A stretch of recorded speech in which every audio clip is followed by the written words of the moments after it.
How do you build out your own meal plan and nutrition structure from scratch? That's what Ben and I are going to go through over the next hour and give you guys a framework from calories to principles to macronutrients to micronutrients to frequency to sequencing. Let's go. Ben, I think we wanted to start this conversation with what you call minimum standards, portions, proteins, water, behaviors. Do you want to start there? Yeah, so like the point of today's discussion would be this, like whenever we're going into a health and fitness journey, one of the preliminary things we're going to do is set up some kind of plan about how we're going to attack our nutrition. Okay, so whether you're doing it yourself or you've got a coach, it's like, hey, where are you going to start?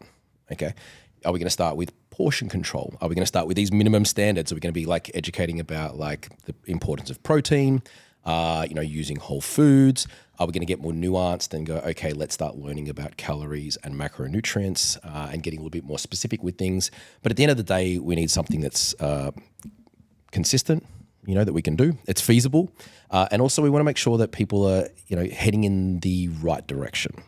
Okay, because too often, especially with all the information that's out there, people can be majoring in the minors. You know what I mean? Just getting like really caught up on things that aren't important, and it's just about today what we want to go through is about the important stuff and giving some practical insights into the ways that you and I would be guiding people through that process. Okay, let's go then.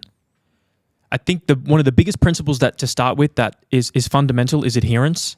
Is that we can write an amazing meal plan, or maybe you can download something and you could read something and then, liver, oysters, it's like you get all this resistance and then you throw it all up in the air.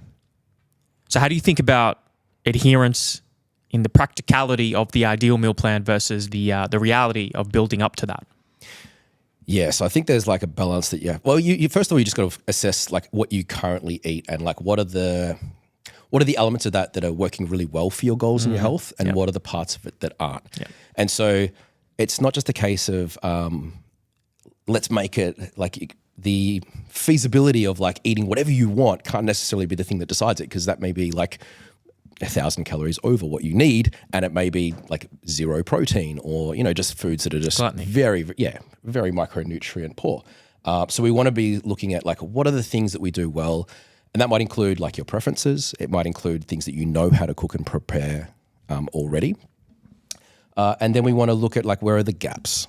You know what I mean? So this is like, if you're doing it yourself or you're working with a professional, that's what you're mainly aiming to do. And then we're going to look at the highest importance things first. That's going to be protein, vegetable intake, making sure that the overall calories are according to the goal, and that's where we start. Okay. So knowing your calories then, I feel like this is a pretty basic one that most people generally have an awareness of, is where is your weight going, up, down, or sideways? Is it maintaining, up, down? And that's going to dictate, obviously, the caloric amount. But what's often ignored is how that will infer your hunger. Are you picking foods that create satiety, high protein, moderate fat to slow digestion? Great in the context of a deficit. But then sometimes you have to go the other way in a extreme surplus, picking lower fiber foods, less water around meals, and things like that. Is that worthy of consideration? Yeah, totally. Like I think where you need to come at it is this, and let's talk about this, if you're a general population person, like maybe you've never done like this kind of journey before, like looking after your nutrition. You've got to decide, look, if you are that type of person, maybe what you need to be thinking is, what are the basics that I want to be achieving every day? And so that might be like setting some goals around, look, I need to be increasing my protein. That's a win. You know what I mean? I need to be, focusing on my vegetable intakes. Like that's a win as well. And so these are really good starting points for people if they're not quite ready to kind of like look at the numbers and the calories and stuff like that. But the success of that may only get you so far. And the reason is that like if we just use portion control and just use these high-end kind of metrics, there can be some inaccuracies, but for a lot of people, it's really enough to get them on the right track. They just start eating the right things, start eating better portions, and the results start coming. But then let's start there and give them a system. What I like to do is, we talk portion size. It's like, use your fist. All right, let's start with this. Grab your fist, look at it. All right, that's a fist. You want, it's relative to you. That can dictate approximately the amount of protein on a plate. Generally speaking, that you should aim for when you go eat out, when you're at home. So how much protein do I eat? I don't want to measure my calories. Maybe you have some food, unhealthy eating behaviors mentally, binge eating, obsessive with recording. You go fist. We can take 1 to 2 fists of veg, or even 1 to 2 of starchy carbs as well. And then we can go about, 2 fingers, index and middle, of fat. And with that, I feel like you got a bit of a system that you can apply anywhere you go around the world. Yeah. And so if that was your system, then it might be like, okay, how many meals of that are you having a day? Like, let's say someone's going to have 3 or 4 meals of that. Or maybe it's going to be 3, and then what you have is like a little snack pack thing that's going. So it's like the auxiliary stuff towards maybe your protein, vegetables, and starches. That might be things like fruits. It might be things like some yogurts, some things for like your dairy and calciums. And that's not a bad plan to start with for someone to just set themselves up with a system. What's important, obviously, is to just measure how you're going from that. So whether you're going to use some body metrics, whether it's your weight or photos or circumferences, some way of knowing, like, am I on point? Am I a little bit over? Am I a little bit under? Okay. And that'll come down to just being aware and tracking in some regard your progress. Exactly. Like, you just need a metric. Yeah. And then let's say let's say this was your system for a while, and because it totally can be people's system for a while. And let's say you were losing an appropriate amount of weight for 8 weeks, and then it kind of started to slow down. You were fairly consistent with this system. And it might be a case of like, oh, okay, now we're reaching a time frame where maybe it's appropriate to decrease the intake. And so you could go to one of these meals and go, oh, maybe I'm going to half the portion of the starch that's in that. You know what I mean? Maybe for 2 or 3 of those meals, maybe you'll remove one of the portions of starch entirely from a meal. So you've got a system of going, okay, when I plateau and it's been a couple of weeks, I know that consistency is there. So it's not just me being inaccurate or non-compliant. Then you've at least got a framework of going in and going, okay, if I drop this out, well, that push me back into my fat loss. And it creates a predictable outcome. And this is why I think it's so important to have consistent meal types. People just have random meals all the time. I go eat out here, eat out here. It's like, man, it's really difficult to know random actions, random results. So predetermined actions, predetermined outcomes. Meaning, do your best to create structure and consistency. You can have variability and spontaneity, but do your best to get 80% of your meals consistent. And the first place, and I imagine you would do the same, is the anchor for a lot of people is the first meal of the day. It sets up momentum. So if you can hit that first meal and you could just say, all right, it's a bit overwhelming to begin with, but I'm going to hit the first meal and I'm just going to try, eggs, sourdough, a portion of oats, maybe a bit of protein powder in it, some yogurt. I master that meal and then people get some momentum. I think Sherelle put a post about the lemon water thing. It's like lemon and water doesn't do anything for your health. Or let's assume it doesn't. But she's like, it's great because it sets you up with a healthy mindset to begin taking better actions behaviorally through the day. And I think the same thing can be had for the first meal. Yeah, absolutely. And it's like, it's one of these things where, look, I'm not the most fond of this system when it gets to a certain point, but I like it for a lot of beginners to start with because they're just not ready yet to be applying a lot of the energy and focus that goes into kind of like learning the numbers, and I don't like pushing it upon people, especially when they're just getting into their training and exercise journey. They're just starting to better their behaviors around their stress management and their sleep and nutrition as a whole. Most of these people will see really good results by just having some form of portion control and these and sort of like some in a way that's easy for them to stick to. But what happens after a while is usually these people, after a modicum of success, will want greater success. And then that lends itself to kind of going, okay, let's raise our standards of our system. when it comes to nutrition. And start measuring. That's right. And it's like the goal is not to become a calorie counter. And this is like what I often reassure a client. I'll be like, listen, we're not going to learn this so that you count calories until the day you die. Yeah. That's not what we're about creating. What we're about about achieving is just like upgrading your IQ around nutrition. And that means kind of like learning the ins and outs of it for a little bit, so that you can sort of get that mastery and get that accuracy.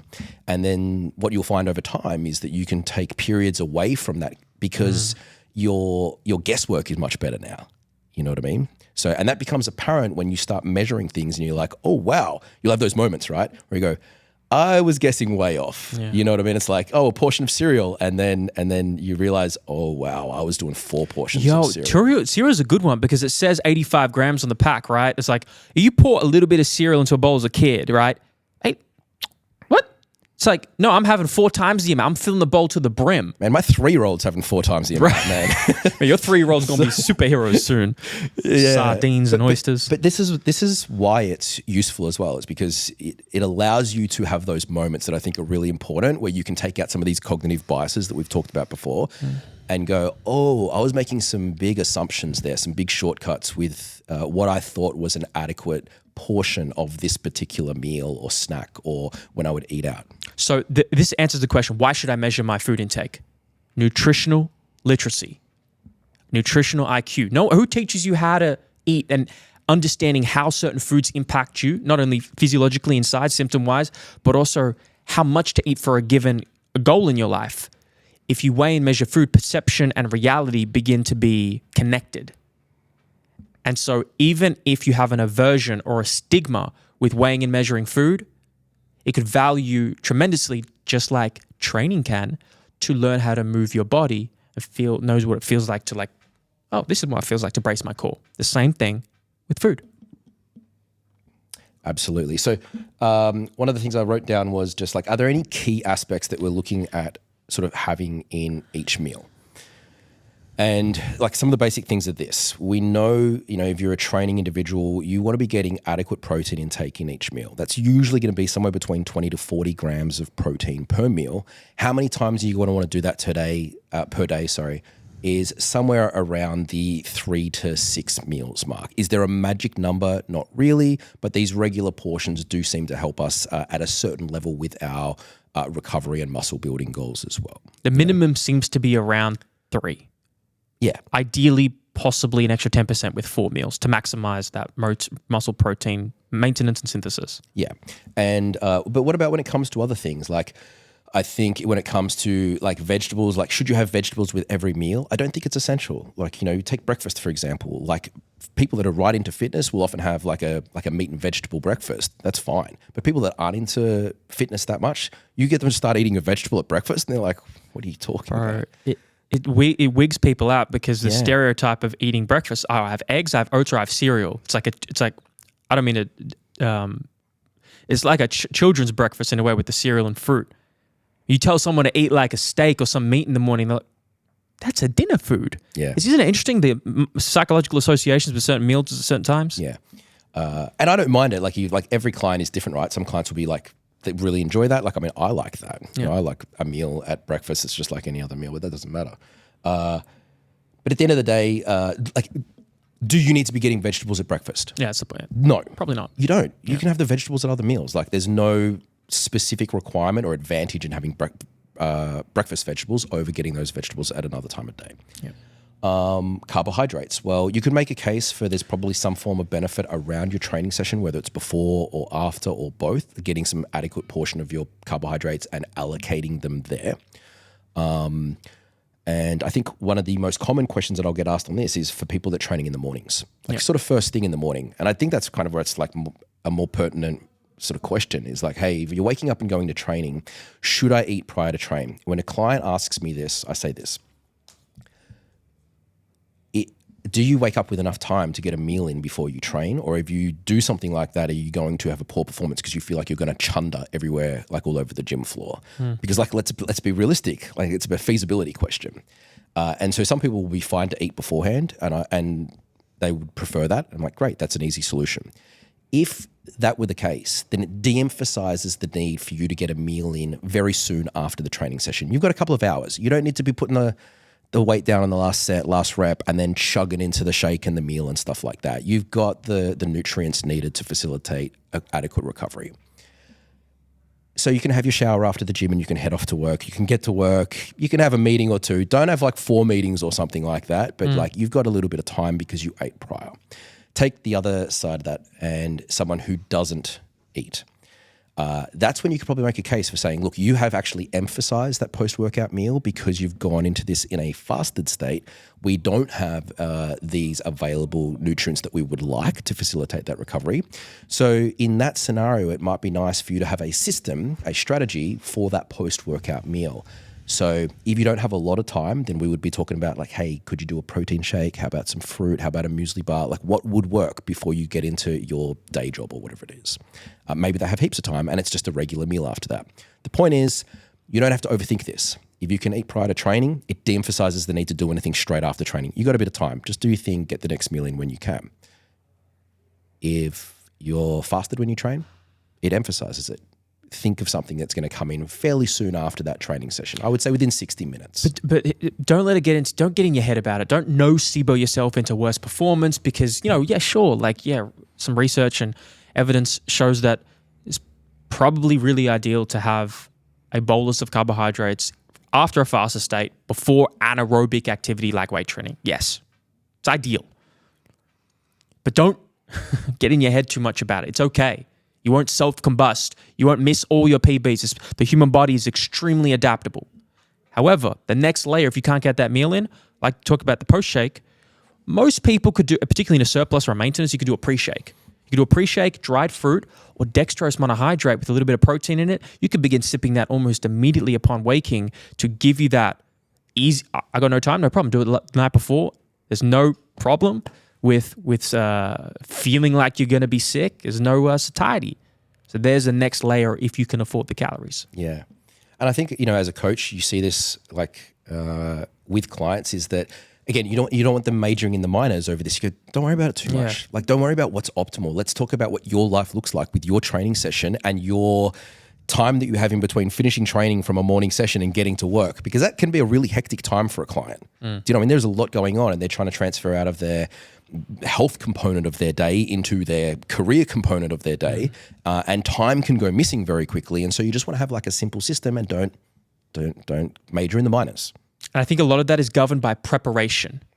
You master the day by mastering the night and day before, by setting aside 20 minutes. It's just, isn't it? It's interesting psychologically how 10 minutes of a meal prep the day before can either severely help or hinder your day. That's it. It's like, I missed my meal. And you know what people do after they miss a meal? What happens with the behavior next? Oh, you know what? I haven't started my day well anyway. I might as well just go pick at that cafe food. And then, you know what? Dinner, let's just get Uber. And the next minute you're eating a pizza and now you're over calories 2,000. It's like, I feel like shit. Well, look, you've started us down this path, right? So maybe we can skip ahead here because I had something written down to approach here, but this fits well. Yeah. And that is, what do you want to do in those situations? What you don't want to have to do is to make a lot of decisions and choices. Because what has got you into that position where you now don't have a meal? It's been a lack of time. It's been maybe some stress, maybe some tiredness or, just distractions, okay? Any of those are not the greatest precursors to making a good choice. Okay, so you have to have like a default setup there. That's what I want. It's like an obstacle analysis. This is what I'll do with every client. I'll say, hey, when shit hits the fan, and things don't go to plan, you forget to bring your meals in. Let's say you prepped them and you didn't bring them. Let's say that you fell asleep or you were too exhausted the night before and you didn't prep them. In either of those scenarios, you are there at work the next day and you don't have your plan A. What are the plan Bs? And this is what I want every client to have, because I don't want you having to make that decision under those circumstances. You're going to make a bad decision. Yeah. And so for me, it's about like, okay, let's take the work one. It's like, okay, is there like a healthy place, a place near your work where you can have like a meal that's like going to be suitable to those goals? Can you have a set of ingredients or snacks or whatever it is at your workplace that is equivalent in, the macronutrients and the calories or whatever it is, that's ready to go, and it's at ease, so you can easily get that. These are the kind of options that I want some forethought put into with a client, so that if you didn't have plan A, that's fine. It's not a failure if you do plan B instead of plan A. Yeah. So everyone thinks it's like this perfection or nothing, right? And it's like, no, I want you to have a plan A, a plan B, a plan C, and a plan D. And if you get through a day which kind of for whatever reason wasn't going to plan, and you hit a plan D, you won. That's right. You won. It's like going out and playing a sport, and like the plan D is like you won like one love. You still won. The plan C, you won like 2 love. 3 love if you did the plan B, and then you smash them if you did the plan A. That's fine. Regardless, you still won, even if you did the plan D. And that's the kind of talk that I want, a client to be having internally, is just like, just because you didn't hit that plan A, you had all these backup systems in place, and you just slotted one in. That's a very elegant analogy. Donnie, clip that. That's beautiful. So yeah, you win the day. If you hit the plan, you win. So maybe let's get more practical. You got the plans. What could the plans be? Okay, let's go through some foods and different food groups. And all right, sushi, big fan. Nutrient dense, high protein, low fat, very high satiety. All right, check. What about, how do I pick on the menu? Like, let's look at it like a Guzman and Gomez, right? You go there, you look at their menu, ideally, you would look at see the calories of the foods. And what you want to pick is sauces get people. Sauces are very calorically dense, and it's very easy to add extra calories without any satiety improvements. Satiety means fullness, if you haven't got that. So you would pick things lower in fat. So instead of going the steak and a lot of sauces, you maybe pick the chicken breast and the fish, the white fish. And then you can ask, is a little trick. Ask for them to put the sauce on the side, because between you and me, you don't need the sauce, right? You like the taste, but you don't really need the sauce, right? So put the sauce on the side, and you save 200 calories. You do that every day. Let's say you eat out once a day. You just saved 700 calories. Now you're losing weight a week. Bang. Yeah, exactly. Do you have any other like practical, like sushi, like picking menus? I want to preface it a little bit, right? So what I would do, this is my preferred way to set this up, is that a client basically knows, food. Yeah, but a client basically knows like how many calories their meals are. So let's say they've got 500 calorie meals. That's my favorite number to use with a lot of clients that are eating sort of anywhere up to around about 3,000 calories. Gets different when you're talking about larger calories than that. But if you have if their breakfast is around about the 500 calorie mark, if their lunch is around about the 500 calorie mark, it's like, cool. Like, what are some 500 calorie options that you could have on hand instead? And so I will often work with them through this, like when I'm first starting them up. And it might be this, it might be like, okay, so 500 calories is equivalent of like 3 pieces of tuna sushi. Like, what are some other things that you like? Oh, you like some fruit? Okay, cool. Well, 500 calories is like 1 banana, it's an apple, it's 100 grams of berry, and it's a protein shake, and a muesli bar. Sorry, that'd be like 500 calories. If they like the muesli bars and they were 200 calories each, it might be like, well, 2 muesli bars and 1 protein shake, that's 500 calories. So you basically, like, what I'll do is have all these different options of ways to hit 500 calories. And if it meant as well, let's say that your client flies a lot, is always at the airport. It's like, great. That's probably a really common environment in which like the nutrition goes out the window, right? They're like, every time. I'm like, sweet. What's at Melbourne Airport? Let's talk about it. Okay, well, there's the sushi place, there's the healthy wraps place, or whatever it is. It's like, let's do this right now and actually go and have like, let's say we have like 1,000 calorie options, because it might be like the equivalent of 2 meals that we're getting. And we just have that there. So when the client walks into Melbourne Airport, everything's going on, what happens in an airport, right? And needs food, just goes straight to whatever that cafe is, goes, I'll take this and that, thank you. Bang, that's it. It's the same with like Uber Eats. So, we do like take in once per week, minimum at the moment. But whenever Zoe, my wife, goes to order it, like she knows that basically what I'm going to want is like Grilled, which is a burger place here in Australia. And the reason is because I can tell her I want a Simply Simon burger and I want 9 of their chicken tenders, because it's exactly 1,000 calories. It's exactly 1,000. So if she says to me in the morning, hey, I can't be bothered cooking tonight, let's do Uber Eats, I'll be like, sweet, you know what I want. That's it. And now it's incredible, because now you have a confidence and certainty over life.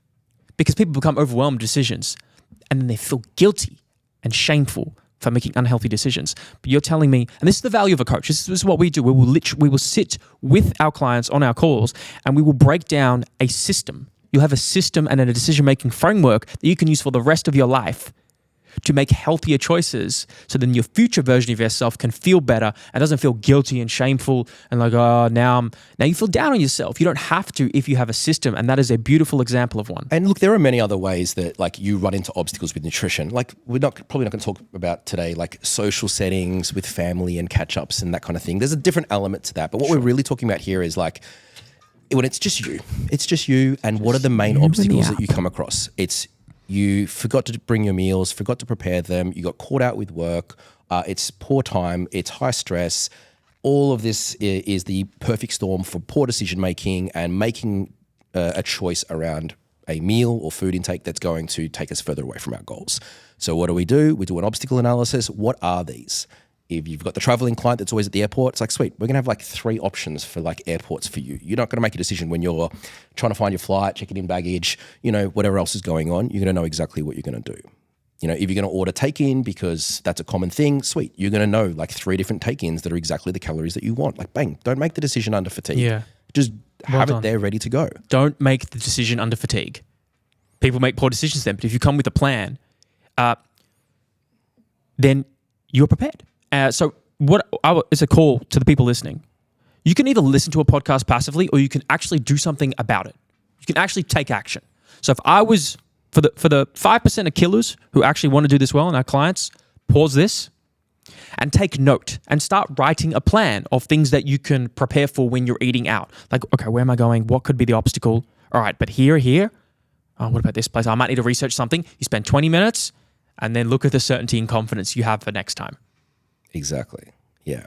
And this is why it's, you and I talked the other day about just the disparity sometimes in which we will set up nutritions with our clients, right? We have different strategies, which is totally cool. Like there's pros and cons of everyone's methods in their madness and stuff like that. So one of the things that I said is I go, look, the type of client, selection bias, that comes to me often wants a pretty nuanced look at their nutrition from my end and then a suggested set of meals around that. Okay, so what they're basically asking for is this.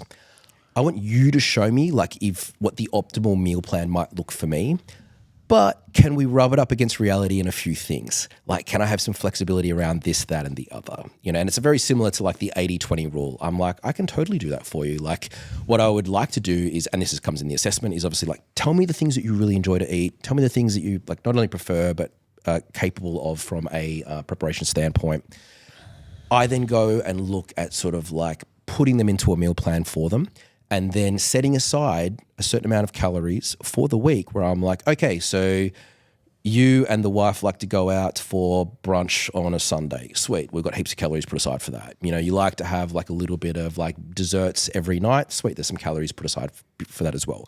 But the majority of the bulk of the nutrition, if you like maybe like 60 to 70% of it is kind of mapped out for them. So look, we've delegated that out to me as your coach. I've done the due diligence in kind of finding out what you like and how it might fit together. And then I've kind of come back to you and said, listen, you don't like a lot of things that, your potassium intake was a little bit low the way you were eating. How do you feel about this? Your calcium intake was a bit low. How do you feel about that? And so just trying to get it to a level where they're happy from a micronutrient perspective, but they also know that it's something that they can sustain, and that's really important. That seems like a nice, smooth on-ramp to talking about micronutrients and hitting them easily. Calcium is one that is frequently missed because dairy and lactose is stigmatized and some people generally can't digest it. For a lot of people, I've found, so first of all, 1 gram per day. That's what we're looking for as a recommended daily intake for minimum. As you age and when we get older, that will change. However, some easy, simple strategies that are much lower in lactose include, or no lactose, they have a lactase enzyme, lactose-free milk, yogurts, like those YoPros. And with those 2, I don't know if you have any other suggestions, whey protein. With those 3, because women are notoriously low in calcium, we can begin to build out like, all right, do I have at least one dairy or yogurt source per day? Bones. Sardines have high calcium in it. Or I don't know if you do this, Ben.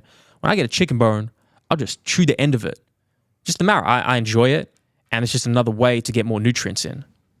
So it's like 5 ways to get calcium really easily. Yeah. And I think, so let's take this journey of this client that we're talking about. Let's say they started off with portion control, achieved a certain amount of success. They're heading into like that nutritional literacy going, so, okay, I want to learn about macronutrients and calories, starting to put together a bit more of a accurate meal plan in terms of their intake, then looking at it and going, okay, there were some insufficiencies here from like a micronutrient level, which isn't the best situation for my health.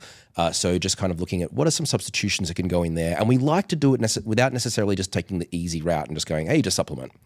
Supplements are great, but if you can achieve like as much nutrient intake from your whole foods as possible, like I don't think anyone's really arguing that that's not a great idea, a place where to start. And this calcium example that you use is a great one. I've talked about this very, very often. And it's funny you mentioned the whey protein shakes.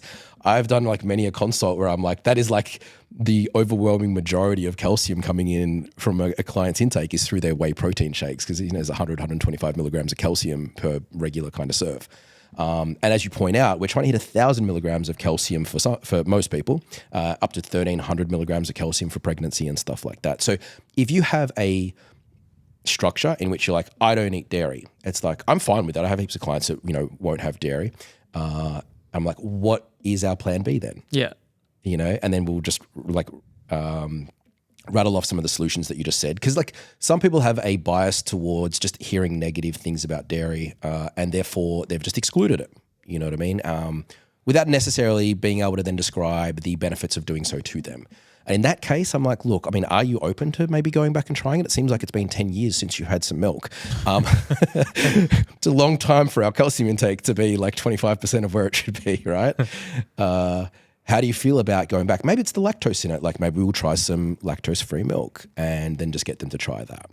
That would be a completely common scenario for me. And like, if I think about it, most of the time that I do that, it works out just fine. And then the client is having like lactose-free milk after that. Other ways, if they had to stay away from dairy or just chose to, would be the sardines that we've talked about a little bit. Although it's not a lot. Like as much as I'm seeing the praise of the sardines, like a tin of sardines is going to get you like 200 to 285 milligrams of calcium, probably depending on the size. So you're getting like nearly a third of the way there, maybe. But it stacks. The habits stack. It does, right? But it just so people know, like it's like there's still a difference that is probably quite significant over longer time frames. So it's like, okay, my pregnant client the other day found that tuna that's been fortified with the crushed bones. Yeah. That was 900 milligrams of calcium. Yeah. I was like, hey, damn, okay. That is an extraordinary amount of calcium in one tiny little serve at probably 90 calories too. Do you remember the upper limit?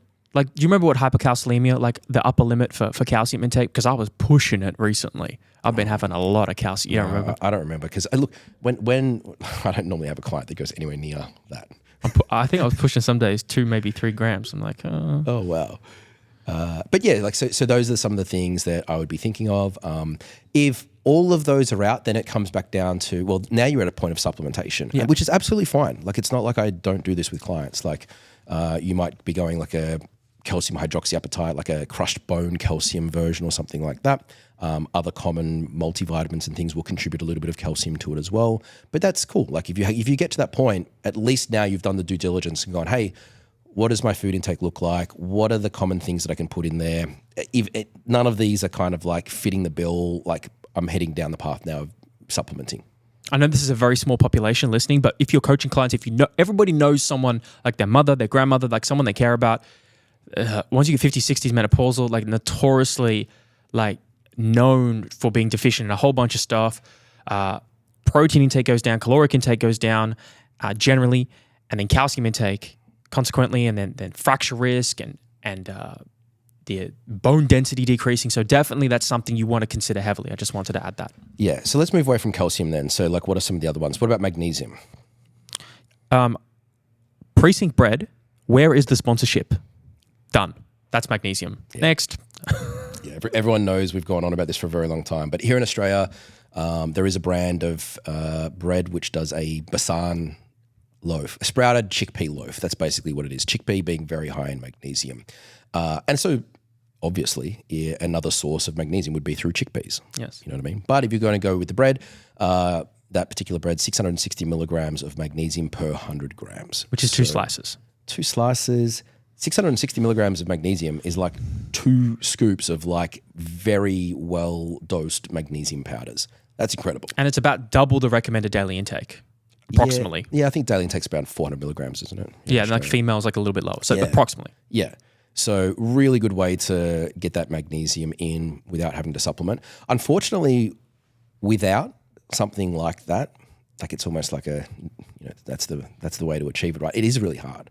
When I've done meal plans and if I'm not using some of those legumes and nuts and things like that to get the magnesium up, it's pretty hard to hit the RDI. Yeah, you need a lot of spinach. I like saying this sentence. I got it from Rhonda Patrick, and it makes me sound smart, but it's actually interesting. So magnesium is the center of a chlorophyll molecule, and it makes plants green. And so you can look at green plants and let it being a bit of a proxy. Not all of them are high magnesium, but things like spinach, it has some magnesium in there. You can use that as a bit of a proxy to combine with your other strategies, maybe like seeds and chickpeas and the bread as well. But typically, this is actually something you and I will both supplement with, particularly for other reasons, managing stress, anxiety, breaking down catecholamines, particularly around sleep, and particularly for high performers, people who are training a lot and need that for energy metabolism. Yeah, and I just want to add a little clinical observation here because I get asked this a lot when I talk about this bread. And it's not whether I've got an affiliation with them because I don't.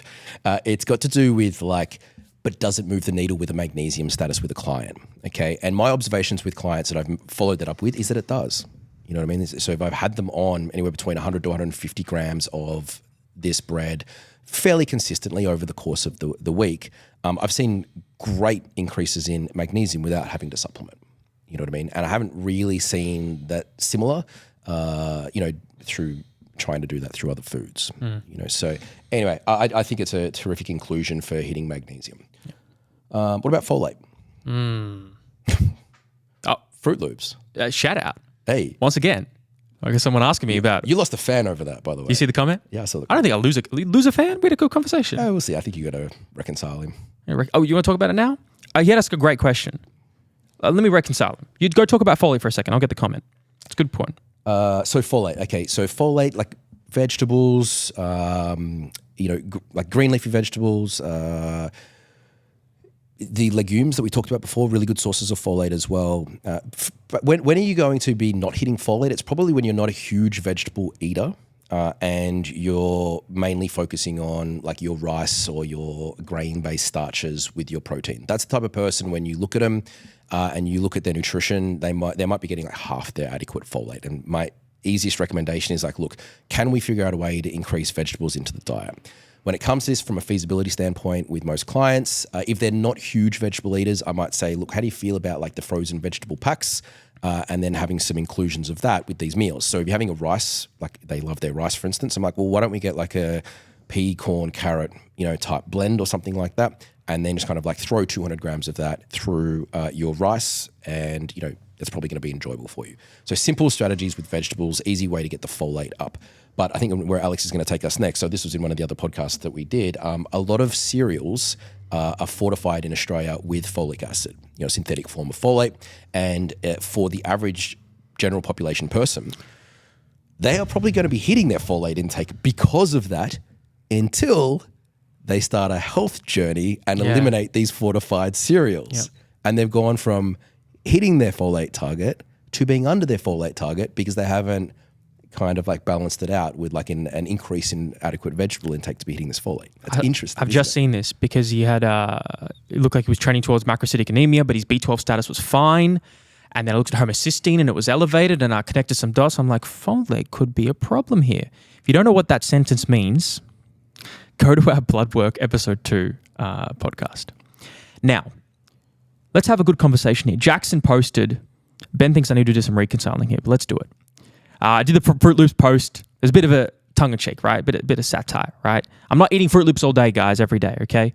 Love to hear an update on your nutrition protocol. My bad if I missed it. I know you were down the carnivore-ish lifestyle at one point. This is obviously aiming for carbs without considering health. Love to find out where I hear your thoughts further, okay?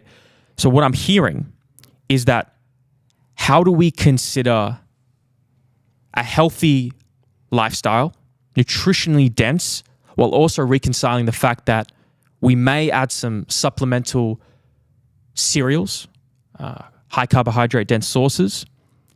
Is it possible to do both? Because he said, have you looked much into Jeff Volek and Stephen Finney's work with adapting athletes to keto? That line of work plus carnivore crowd makes me question the importance of carbohydrates, and you've adapted to fat, of course, which could take 3 weeks to 3 months. That's a different problem and question, okay? But that's where his line of thinking is going. I don't see why you can't have both. I think we have to. My bias, and perhaps yours as well, Ben, used to be much more down the dogma of healthy user bias, like 95%, 99% of your nutrition should be dialed in, right? I come from Dave O'Brien, right? And this is when, we have a very high standard for our nutrition, and there was almost no flexibility in the context of particularly a caloric surplus. And so I think, and I know it's possible to have 80, 90% of your diet be dialed in, healthy whole foods, checking blood work, maintaining healthy behaviors and sleep and all these things, and still incorporate palatable, calorically dense foods without feeling guilty or shameful, unless you can show me evidence of the contrary, and that people following a healthy diet 90% of the time and then 10%, they go off and like these markers are seen. Unless we can demonstrate that, then I will continue to operate based off first principles, which is this 80-20-90-10 rule. Do you have any thoughts or disagreements? No, I mean, there's not much I can add to that. It's just like, it was just an interesting observation for like a message like that, because it's in my perspective, it's just sort of showcasing, we have these, biases in terms of like what we think healthy is, and then what we think are the, like what isn't an exception to that, you know what I mean? And it's like, in his perspective, maybe he thinks that the inclusion of Fruit Loops is just like an unacceptable inclusion in a healthy diet. And it's like, that's where you and I would sort of say, well, let's break this down a little bit. Like, it may not be a great choice if it was taking up a lot of someone's calories and their other food choices weren't, great enough to be covering off their micronutrition. That's a different context, right? But what you're describing there is like, let's say for the most part, someone has like a great relationship with their food. They are focusing on all the tenets of, nutrient intake, and it's servicing them well. And then they've got to achieve a certain amount of carbohydrate intake, whether it's through preference or like need. In your case, you're heading into a pretty decent surplus, right? Yeah. And it was just like, how am I going to get these calories in? And so cereals are quite a palatable way to get a higher amount of calories in. So I think it's just context. But this is, one of the jobs that I think we'll be doing for a long time, is just kind of like this communication around foods and people's assumptions about like what is good or what is bad, and kind of clarifying it and being a little bit more nuanced rather than jumping to some observations. I want to stake on this for 1 second, because we see a cereal, we see something like Fruit Loops, and we immediately demonize it. But I don't think 95% of people have looked at the ingredient label, okay? Let's just see what we're really freaking out about, okay? I'm just trying to be unemotional about this. I don't care. If find out Fruit Loops kills you early, I'll change my mind, right? Maize flour, which is corn. Wheat flour. Oat flour. Sugar. Okay, don't freak out about sugar, because sugar's in even many of the things you do eat as well, and dose makes the poison. Vegetable oil, we can go down a whole rabbit hole. That can be a whole other thing. Salt, natural colors, and some fortified vitamins. Outside of maybe the vegetable oil, the gluten, what are we really freaking out about? Because how much vegetable oil is in that? And why is that an adequate dose that's going to fuck your health and life up? Tell me. And same with the sugar. And there are many people who can digest gluten just fine, particularly after they heal their gut, which is what I've done. So what are we really like that concerned about? Push back if there's something, because you're an objective man. No, man, for me, it's all just about context.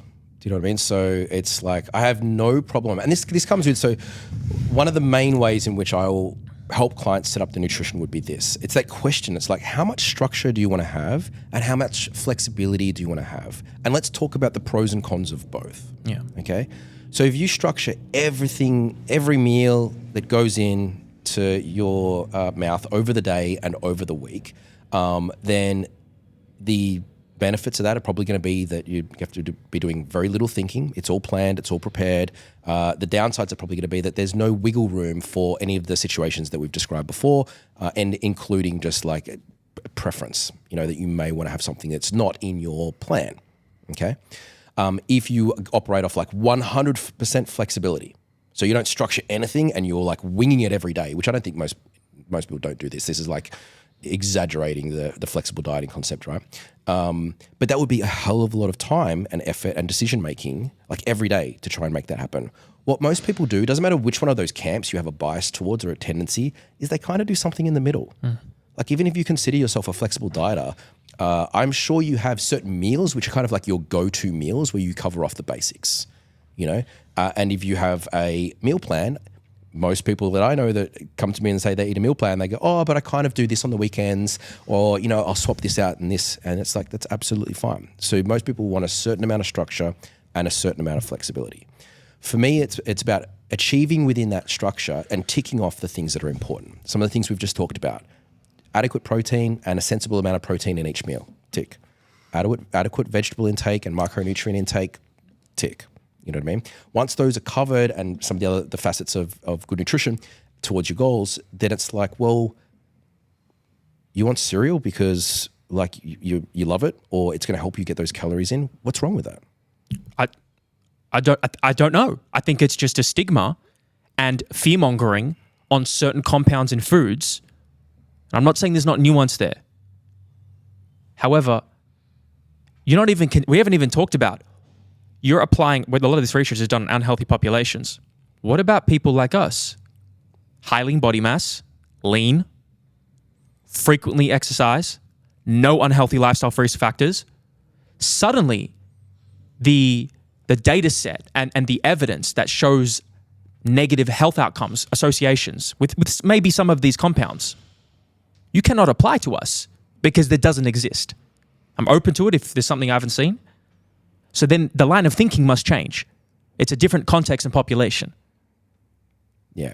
And I think like one of the draw cards to, like, I think we discussed this in our first episode actually, of like following a diet methodology or ideology that is exclusionary by nature, is that it's really simple because it's black and white. Yeah. It's how easy is that to just go? Eat meat. Yeah. Just eat meat. Don't eat cereals. That's so simple. Like that could have been our podcast. We could just wrap it up right there if that was our ideology, right? But the point is that like it's not nuanced in like anything that we've just talked about. That there can be a case and a context where all of this is absolutely fine for an individual. And get this, both Ben and I have pushed the spectrum of all these things, personally ourselves and with our clients. I have multiple clients on carnivore right now. I have gone very heavily into that type of eating, as Jackson has acknowledged.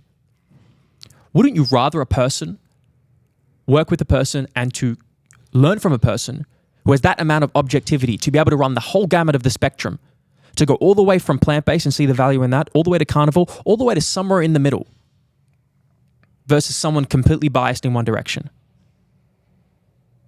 Yeah, I mean, that is exactly the type of person that I would want to work with. That's right. DM for coaching. Okay, let's just go quickly through some of the rest here. So sure. we talked about magnesium, we talked about calcium, we talked about folate, iron. So let's go through our tracker. Yeah, like iron's an interesting one. So I do still get quite a few clients who won't have a very high red meat intake. Mm-hmm. They're fans of like chicken or fish, and when you put the whole thing together, you'll see that they're just not achieving adequate iron, which is fine. But it's a case of like, what are our next step if that's the case? And so for some of these clients, again, they may have a predisposition towards thinking that red meat is bad or it's excluded for whatever reasons. And it may then be on the cards to like, are you open to including some of this in order to hit your iron intake? Yes or no, and then it's either a solution or not. You can, like some of the other things like, sardines, which we mentioned before, they're actually, 30% higher iron than red meat, for instance. So if someone does follow a more pescatarian style protein dominant diet with fish, then the inclusion of sardines is a very good way to get the iron up a little bit. Eggs have got a little bit of iron. The fortification of these cereals, iron. Most people, if they're eating these cereals, would be hitting their iron targets just because of that. So anyway, it's interesting. It's those are some of the things that I would think about from an iron perspective. B12, not too far away from that as well. Okay, so if someone's not eating a lot of red meat, chances are it might be hard for them to be hitting their B12 intake. And we could tick so many of those boxes with oysters. Yeah. Like we keep bringing them up for a reason. But like I'm looking at our tracker here, and oysters is in the top 10. So like another strategy that you and I have used with clients is to do the like ground beef liver or lamb liver in with mince. On the butcher. Yeah, 10-to-1 ratio. Yeah. And then sort of saying, listen, this is a pretty good way to cover copper intake, to cover iron intake, to get retinol in there, folate as well. So it's liver is a very rich organ in terms of these micronutrients, but it's not a favored thing to eat by most people, Again, stigma, culture, like you need to realize how you've been, I'll say, brainwashed into disliking something that you've never even tried. Yeah. You put it in a 10-to-1 beef mince from the butcher or you buy it online.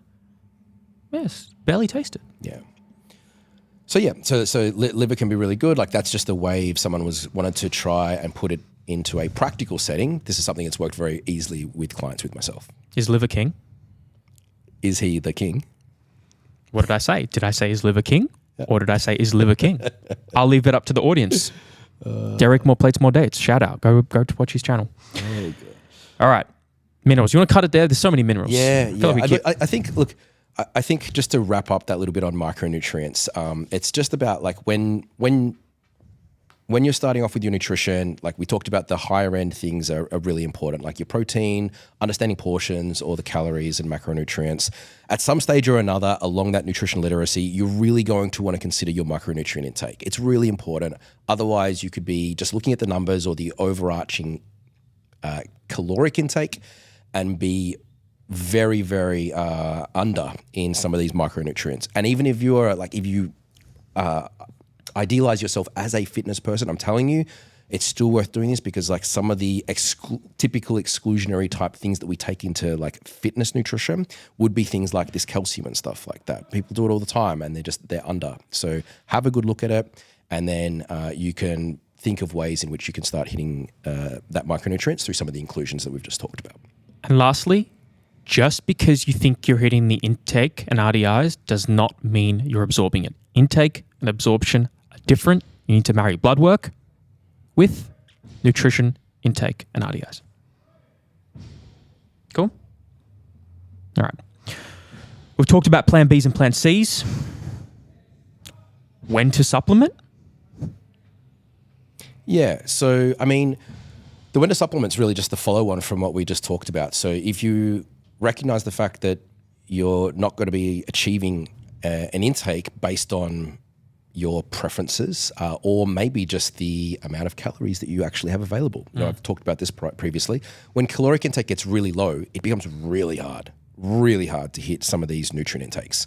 Like you try hitting like 1,000 milligrams of calcium on a 1,400 calorie diet. You know, it's like it's extremely hard. You start having to push things here and there, and it's no fun whatsoever. So when you get to a situation like that, it makes sense. That is definitely the time to consider some form of supplementation to be assisting you with that micronutrient intake. Yeah, because why do you want to make the deficit harder? Exactly. Like, what? Yeah. And this sometimes, like, I'll get a client who comes to me and you know, whether it's a contest prep client for a fitness show or just someone who wants to achieve fat loss, you know, at a decent rate, and they'll want to do it in the way where it's got the most optimal nutrition plan that covers everything. I'm like, you just don't really have the budget put aside for that, to be honest with you. Like, you're going to make this like very, very hard, and it's not going to be a lot of fun. So why don't we just kind of like put that aside? That what I love where you're coming from with that, but it's going to be a lot easier when you're at maintenance or heading into a surplus. So for shorter time frames, again, this is just where you want to take a client's motivations around like optimal health, and you don't want to push them to the side. You just want to say, I love where your head's at, and it's really important in the long run, but this is a context in which that it makes it really, really hard. This next 8 weeks or whatever we've got here, where your caloric intake is going to be quite low, we are going to struggle to hit some of these things without some form of assistance through supplementation. Yeah. Once these calories come back up, that's the perfect time for us to be moving some of these whole foods into achieving that and taking some of that supplements away. Perfect. And that's when you could incorporate a all-encompassing like mix, like a life extension mix supplement. Definitely want to hit omega-3s because fatty fish typically takes a hit. You definitely want to hit your omega-3 intake and make sure you're getting adequate, 1-ish gram a day. And then ascertain from the diet what else is missing. People take out eggs. Are we getting choline, right? How long as well is your deficit? 1 month for me. I still had my life extension mix, but I'm not that concerned because I just spent 2 years in a surplus. I'll be okay, right? Yeah. So context as well. Absolutely. Duration. Yeah. Yeah, I think that's important. So the common supplements that I think I find myself using would be magnesium. Yeah. If they didn't have access to the bread. 100%. No brainer. It's really hard to get through diet. Vitamin E, also pretty hard to get through diet unless it's fortified somewhere. Interesting. Okay. The calcium, if it kind of fits the bill with some of the things that we mentioned before with clients staying away from dairy. The omega-3, if like plenty of people don't like fish, especially fatty fish. Right? Too many people. Heaps of people don't like fish. What's Make a good case for omega-3 supplementation. You just mentioned choline. So if someone wasn't having eggs and wasn't having fish, that'd be a nice example of someone who would do well with a krill oil instead of a fish oil. And the reason being is krill oil is going to have the phospholipids in it, which is going to contain choline in Phosphatidylcholine, yeah. So they can get both their choline and their omega-3 EPA DHA from the supplement. That's a great choice. That's beautiful. What a great example. Yeah. When needing to adjust food to create a larger deficit, what are some options? Any practical tips? Yeah. So like, let's say we mentioned one right at the start, like, when we gave that example of like, let's just say we're using a system that was portion control. Well, if you come to a point in your fat loss journey, if it's in a dieting phase and you need to increase the deficit, you could do that through removing one of the portions. You would typically probably do it from either a carbohydrate or a fat. You wouldn't really touch the protein in most cases, right? Correct. Which one is better? That's what clients will always ask. And it's like, it probably doesn't matter. What I would say is this: if your carbohydrates were on the higher side and your fats were on the lower side, because that's kind of where you set up your system, then it probably makes sense to pull from carbs rather than fats because you started with lower fats. But let's take the opposite scenario. Let's say someone has a more preference to allow themselves more fats in the diet with less carbs. Then when you've got to reduce something, it probably just makes sense to be looking at most of that reduction to be coming from fats. But that answers a good question. It's like, when I'm in a deficit, what do I reduce? Carbs or fat? Well, pick the option that allows you the greatest satiety and adherence to the diet. Yeah. Because when we look at research and we can see different groups of people who reduce fat or carbs, the differences in weight loss are almost the same. So pick the one that is going to get you better adherence. Yeah. Yeah, again, this is one of those things where like you just want someone not majoring in the minors again. It's just like, look, this isn't that important. If you were eating a fairly balanced macro kind of setup, then just pull a little bit from carbs and fats. What I like to do is actually take a client through their system, like through their meals and setups, and go, what would you miss the least if you took it out? And it can't be the protein. So, if they go, oh, that serving of rice at dinner is actually really big, sometimes I struggle to finish it. Bingo, that's the best option then. And then there's a bit of your meal plan and structure that you struggle to eat, take that. Yeah, struggle. Take that. Of course. That's an easy one. So that's where that's the general kind of advice I would say around like where to look when taking something from a meal plan. How much to remove? I don't know what you do, but like, so if someone's, if we're using like a a macronutrient calorie controlled diet, generally speaking, I would normally look at around about 3 calories per kilo body weight. That's a general reduction for me, which, if you take an 80 kilo individual, that's going to be around about a 240 calorie drop. That's what I look for per day. Yeah. All right, so I really got to because I like speed. If I can attain, it's so interesting looking at my tracker because I've lost 5 kilos in like 4 weeks. And to gain that, it took me like goddamn 4 months, 5 months. It's so interesting. The before and after is so much easier with the deficit. If you can tolerate it and you can stay within 0.5 to 1.25% of your body weight loss per week to minimize muscle wastage, if the fatter you are, the faster you can go. The leaner you are, the less fast you will go, generally. I will try and optimize for speed. But then what gets compromised through that is psychology. And also, let's just set the context there. You're talking about basically a bulk break, okay? A surplus break. Yes, which is different from I'm doing my first deficit. Yeah, which is also different from take the scenario we said just then. It's like imagine this hypothetical client has been in a deficit for 12 weeks already, achieved their result, and then they need to go somewhere from there. Yeah. You know what I mean? So you're probably going to want to be a little bit more modest in that scenario. Exactly. But we can definitely make a case for aggressive caloric deficits. Pros and cons. There is. But you can see how nuanced it is. It's this is why a health professional or coach can be so valuable because what do you do? It's hard for me to imagine how overwhelmed some people must feel because we know so much. I have the answer. I know what to do. So all I could say is you just have to pick something. Try not to get, how do you try not to get overwhelmed? It's like, I tell you not to be stressed, you're not going to be stressed. It's not enough. You need to just pick something and roll with it and then go with it and try and see if multiple people are saying the same thing. And it's okay, there's a pattern here.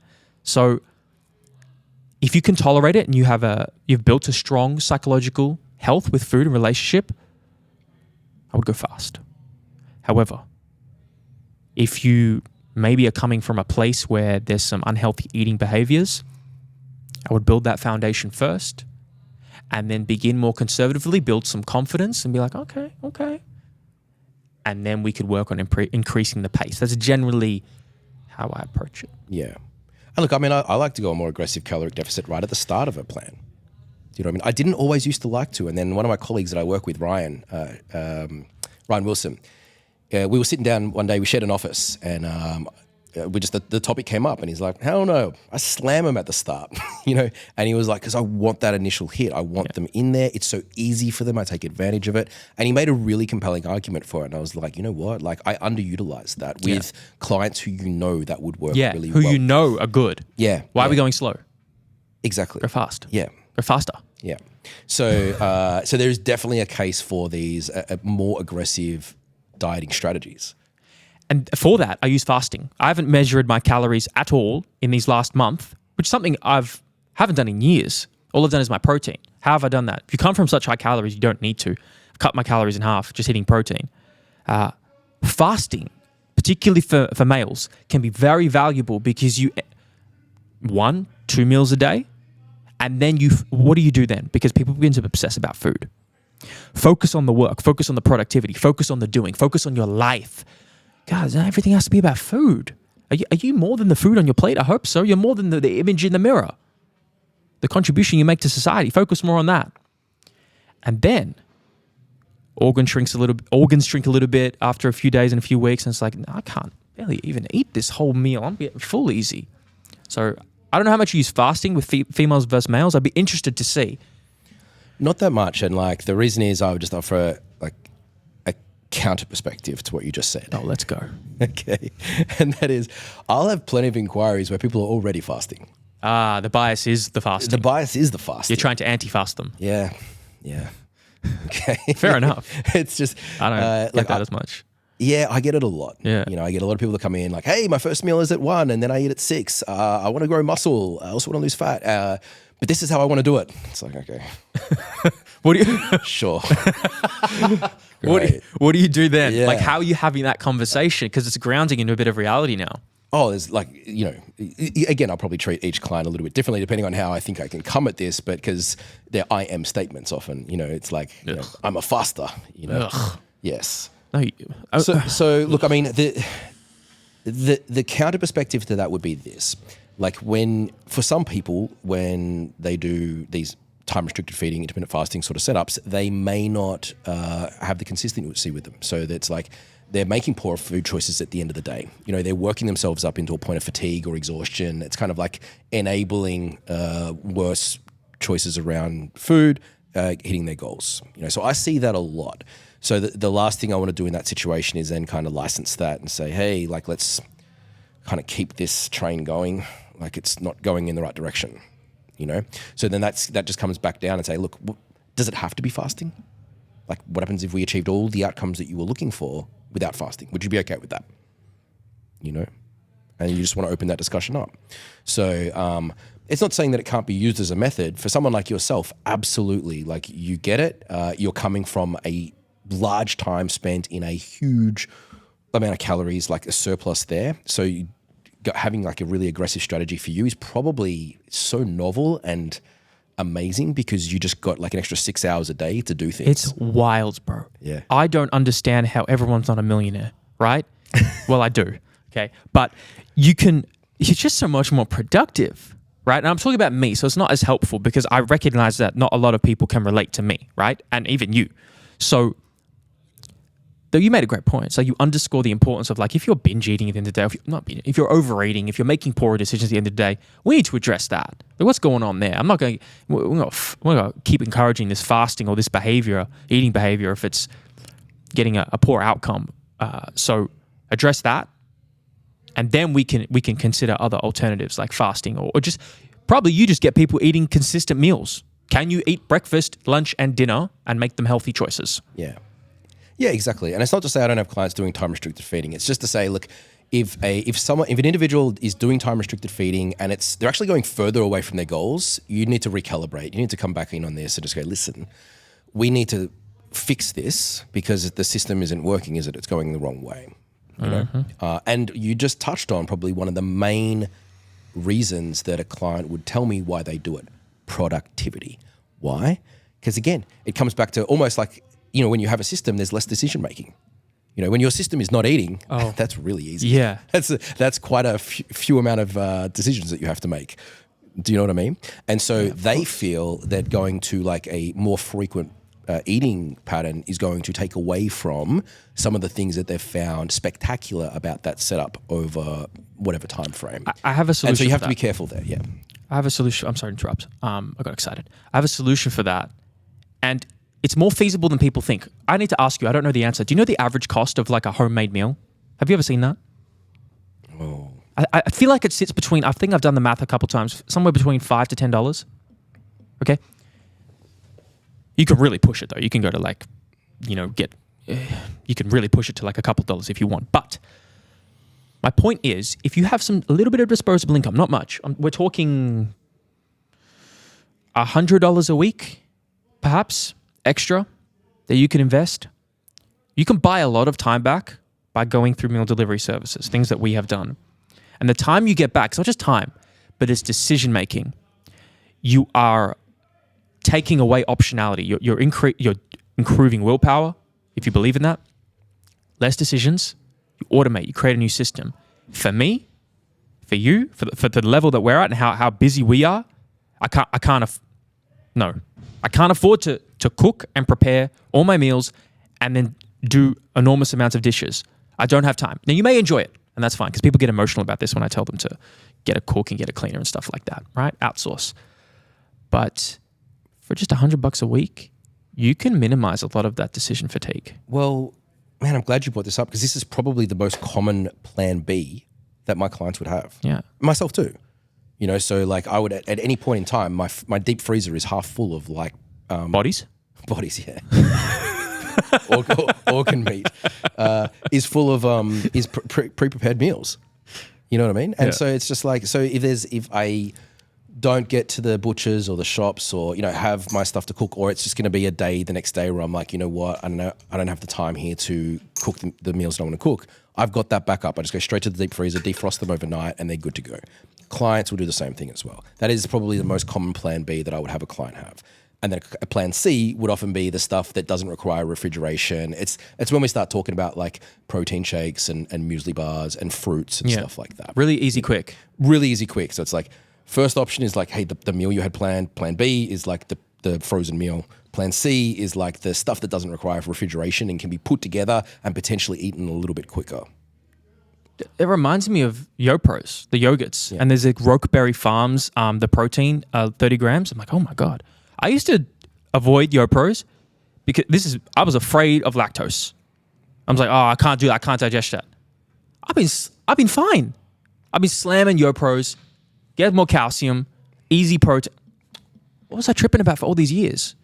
And so just consider if you're doing that. On another note, I don't know how you walk through supermarkets anymore, right? I've been ruined through, I know you have a family, so you might do a little family thing. That's cool. I respect that. But the Woolworths delivery, another thing that saves time for people, you don't have to walk through a grocery store unless you like it. I don't know why you would like it. You must be a crazy person. But there's an option in the app where you can have the meals, where there's like, it shows you recipes. Hundreds of recipes. Because now you think, oh, what am I going to cook? Don't have to think about it. You click the recipe in the Woolworths app. Woolworths, give me some stock. All right, I'll get some stock for this sponsorship. Give me some stocks. You click the recipes in the bottom. It automatically adds all the foods to your cart. So now you don't have to think about what to make, and you don't have to think about going to the supermarket. You can pay like $30 a month and get it delivered to you.